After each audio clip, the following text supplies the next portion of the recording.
যদি আপনার এনআইডি কার্ডের সাথে আপনার এমপিও শিটের সামান্যতম গড়মিল থাকে, গড়মিলগুলো কেমন? ধরুন সামান্য একটা ডট কম বেশি হয়েছে, অর্থাৎ আপনার এনআইডি কার্ডে ডট আছে কিংবা এমপিও শিটে নাই, অথবা এমপিও শিটে আছে এনআইডি কার্ডে নাই, একটা ডট অথবা একটা হাইফেন অথবা একটা কমা কিংবা একটা স্পেস বেশি হয়েছে অথবা কম হয়েছে, মোট এই 4টা ভুল খেয়াল করবেন। এই 4টা ভুল ছোট ছোট, যদি এই 4টা ভুল আপনার থাকে তাহলে আপনি 100% নেক্সট উইকে বেতন পেতে যাচ্ছেন। এই 4টা ভুল ছাড়া আরও যে প্রবলেমগুলো আছে সেক্ষেত্রে কিন্তু আপনি বেতন পাবেন না। সুপ্রিয় দর্শক, আমি যে কথাগুলো এতক্ষণ আপনাদের সাথে শেয়ার করলাম এই কথাগুলো কিন্তু আমার না, এই কথাগুলো হচ্ছে EMIS-এর ফেসবুক পেজের।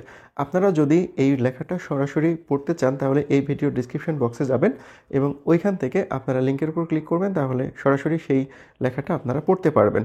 তবু আমি আপনাদেরকে একটু দেখাই দিই। তো এখানে দেখুন EMIS-এর ফেসবুক পেজে আমি চলে গেছি এবং এখান থেকে তারা একটা আপডেট শেয়ার করেছে, সেটা হচ্ছে 1 জানুয়ারি 2025 থেকে মাধ্যমিক ও উচ্চশিক্ষা অধিদপ্তরের শিক্ষা প্রতিষ্ঠানের এমপিওভুক্ত সকল শিক্ষক কর্মচারীর এমপিওর অর্থ ইএফটির প্রদান শুরু হয়েছে।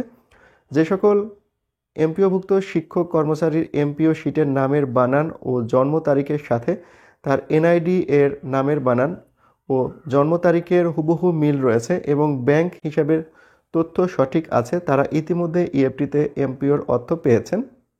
যাদের এমপিও শিটের নাম জন্ম তারিখের সাথে এনআইডির নাম ও জন্ম তারিখের ডট কমা স্পেস বা হাইপেনের মতো সামান্য অমিল রয়েছে, আগামী সপ্তাহে তাদের অর্থ ইএফটিতে প্রেরণ করা হবে। তার মানে বুঝতে পেরেছেন, খুব ছোট ছোট ভুল যেগুলো ছিল সেগুলোর জন্য অর্থ ইএফটিতে প্রেরণ করা হবে। এরপরে আমরা যদি আসি, তবে এমপিও শিটের নাম ও জন্ম তারিখের সাথে যাদের এনআইডি এর নাম ও জন্ম তারিখের অক্ষর বা সংখ্যাগত অমিল রয়েছে অথবা ব্যাংকের তথ্য ভুল আছে, তাদের অবশ্যই যথাযথ প্রক্রিয়ায় সংশ্লিষ্ট দপ্তর থেকে তথ্য সংশোধন করে প্রেরণ করতে হবে, অন্যথায় তাদের অর্থ প্রেরণ করা সম্ভব হবে না। যাদের ব্যাংকের তথ্য ভুল রয়েছে তাদের ব্যাংক থেকে তথ্য সংশোধন করতে হবে। যাদের এনআইডিতে ভুল রয়েছে তাদের নির্বাচন কমিশন থেকে তথ্য সংশোধন করতে হবে। যাদের এমপিও শিটে তথ্য ভুল আছে তাদের অনলাইনে আবেদন করে এমপিওর তথ্য সংশোধন করতে হবে। বিধি বহির্ভূতভাবে বা জোরপূর্বক কোনো শিক্ষক কর্মচারীর পদত্যাগ অস্তিত্ব নেই অথবা বরখাস্ত হিসেবে তথ্য প্রদান করা হলে সংশ্লিষ্ট শিক্ষক কর্মচারী মাধ্যমিক ও উচ্চশিক্ষা অধিদপ্তরের মহাপরিচালক বরাবর আবেদন করে ইএফটি এর জন্য তথ্য সংযোজন করার উদ্যোগ নিতে পারবেন। কোনো শিক্ষক কর্মচারীর এনআইডি না থাকলে তারা মাধ্যমিক ও উচ্চশিক্ষা অধিদপ্তরের মহাপরিচালক বরাবর আবেদন করে ইএফটির জন্য তথ্য সংযোজন করার উদ্যোগ নিতে পারবেন।